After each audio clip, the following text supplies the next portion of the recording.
ಎಲ್ಲೋ fam ಇದು ಉತ್ತರ ಕರ್ನಾಟಕ ಸವಿರುಚಿ support ಮಾಡಿ ಸಬ್ಸ್ಕ್ರೈಬ್ ಮಾಡಿ ರೆಸಿಪೀಸ್ನ ಶೇರ್ ಮಾಡೋದನ್ನ ಮರಿಬೇಡಿ. ಹಾಗೆ ಟ್ರೈ ಮಾಡಿ. ರೆಸಿಪಿ ಚೆನ್ನಾಗಿದ್ದರೆ ಕಮೆಂಟ್ ಮಾಡಿ. ಇವತ್ತಿನ ರೆಸಿಪಿ ಬಂದು ಚೌಳಿಕಾಯಿ ಪಲ್ಯನ ಮಾಡ್ತಾಯಿದ್ದೀನಿ. ಉತ್ತರ ಕರ್ನಾಟಕ ಸ್ಪೆಷಲ್ ಚೌಳಿಕಾಯಿ ಪಲ್ಯ. ತುಂಬ ಈಸಿ ವೇಯಲ್ಲಿ ಚೌಳಿಕಾಯಿ ಪಲ್ಯ ಮಾಡೋದನ್ನ ನೋಡ್ಕೊಳ್ಳಿ. ಇವಾಗ ಸೋಸಿಟ್ಕೊಂಡಿರೋ ಚೌಳಿಕಾಯಿನ ಹುರ್ಕೊಳ್ಬೇಕು. ಸ್ವಲ್ಪ ಎಣ್ಣೆ ಹಾಕ್ಕೊಂಡು ಹುರ್ಕೊಂಡ್ರೆ ಚೆನ್ನಾಗಿರುತ್ತೆ. ರೆಸಿಪೀಸ್ನ ನೋಡ್ತಿದ್ದೀರಾ, ಚಾನಲ್ನ ಸಬ್ಸ್ಕ್ರೈಬ್ ಮಾಡೋದನ್ನ ಮರಿತಿದ್ದೀರಾ, ಪ್ಲೀಸ್ ಸಪೋರ್ಟ್ ಮಾಡಿ. ನೀವು ಸಪೋರ್ಟ್ ಮಾಡಿದರೆ ನಮಗೂ ಹೊಸ ರೆಸಿಪೀಸ್ ಮಾಡೋಕ್ಕೆ ಇಂಟ್ರೆಸ್ಟ್ ಆಗುತ್ತೆ. ರೆಸಿಪಿ ವೀಡಿಯೋಸ್ ನೋಡ್ತಿರೋರು ಹಾಗೆ ಚಾನಲ್ನ ಸಬ್ಸ್ಕ್ರೈಬ್ ಮಾಡ್ಕೊಳ್ಳಿ. ಚೌಳಿಕಾಯಿನ ಈ ಥರ ಕೆಂಪಾಗಿ ಹುರ್ಕೊಳ್ಬೇಕು. ಚೆನ್ನಾಗಿ ಹುರ್ಕೊಂಡ್ರೆ ಪಲ್ಯ ಟೇಸ್ಟಿಯಾಗಿ ಚೆನ್ನಾಗಾಗುತ್ತೆ. ತುಂಬ ಈಸಿ ವೇಯಲ್ಲಿದೆ, ಅದು ಬೇಗ ಆಗಿಬಿಡುತ್ತೆ. ಪಲ್ಯ ಟೈಮ್ ಸೇವ್ ಮಾಡ್ಕೊಳ್ಬೋದು. ಈ ಥರ ಬ್ರೌನ್ ಬರೋವರೆಗೂ ಹುರ್ಕೊಂಡು ಹಾಗೆ ಒಂದು ಪ್ಯಾನಲ್ಲಿ ಇವಾಗ ಆಯಿಲ್ ಹಾಕಿ ಕರಿಬೇವಿನ ಸೊಪ್ಪು ಹಾಕ್ಕೊಳ್ಬೇಕು.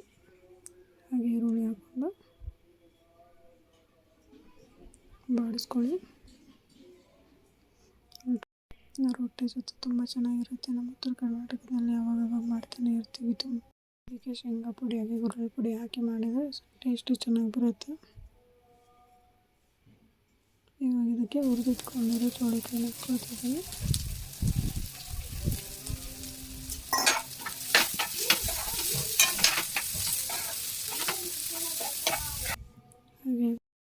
ಹಾಗೆ ಇವಾಗ ಇದಕ್ಕೆ ಸ್ವಲ್ಪ ಅರಿಶಿನ ಹಾಕ್ಕೊಳ್ತಿದ್ದೀನಿ.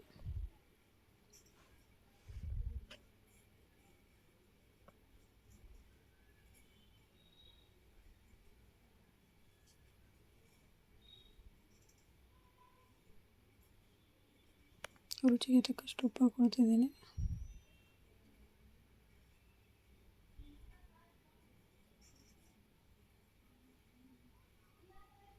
ಹಾಗೆ ಹಸಿಮೆಣ್ಸಿನ್ಕಾಯಿ ಖಾರ ಹಾಕ್ತಿದ್ದೀನಿ.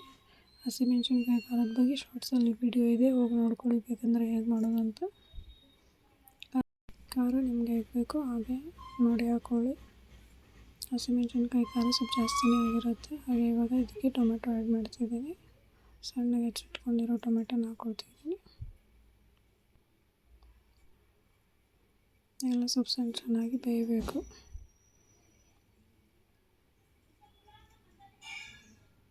ಇವೆಲ್ಲ ಎಣ್ಣೆಯಲ್ಲಿ ಚೆನ್ನಾಗಿ ಫ್ರೈ ಆದಮೇಲೆ ಇದಕ್ಕೆ ಗುರೆಳ್ಳು ಪುಡಿ ಹಾಕ್ಕೊಳ್ತಿದ್ದೀನಿ. ಗುರೆಳ್ಳು ಪುಡಿ ಹೇಗೆ ಮಾಡೋದಂತ ಬೇಕಂದರೆ ಕಮೆಂಟ್ ಮಾಡಿ ಹೇಳಿ. ಹಾಗೆ ಇವಾಗ ಇದಕ್ಕೆ ಶೇಂಗಾ ಪುಡಿ ಹಾಕ್ಕೊಳ್ತಿದ್ದೀನಿ.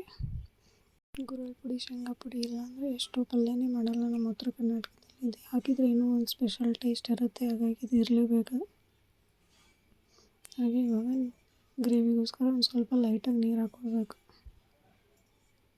ಚೌಳಿಕಾಯಿ ಪಲ್ಯ ಒಣ ಹಾಗೆ ಆಗಿದ್ದರೆ ಚೆನ್ನಾಗಿರಲ್ಲ. ಹಾಗೆ ಸ್ವಲ್ಪ ನೀರು ಹಾಕ್ಕೊಂಡು ಲಿಡ್ನ ಕ್ಲೋಸ್ ಮಾಡ್ಕೋಬೇಕು. ನಿಮ್ಗೆ ಬೇಕಂದರೆ ಸ್ವಲ್ಪ ಟೇಸ್ಟ್ಗೋಸ್ಕರ ಗರಂ ಮಸಾಲೆ ಹಾಕ್ಕೊಳ್ಳಿ, ನಾನಂತೂ ಹಾಕಿಲ್ಲ. ಹೇಗೆ ಬೇಕೋ ಹಾಗೆ ಸ್ವಲ್ಪ ನೀರು ಹಾಕ್ಕೊಳ್ಳಿ ಬೇಕಿದ್ರೆ.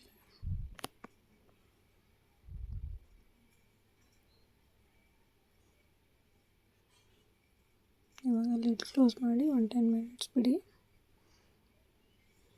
ಘಮ ವಾಸನೆ ಚೆನ್ನಾಗಿ ಬರುತ್ತಿರುತ್ತೆ. ಹೀಗೆ ನೋಡ್ತೀರಿ. ರೆಸಿಪಿನ ಟ್ರೈ ಮಾಡಿ, ಕಮೆಂಟ್ ಮಾಡಿ.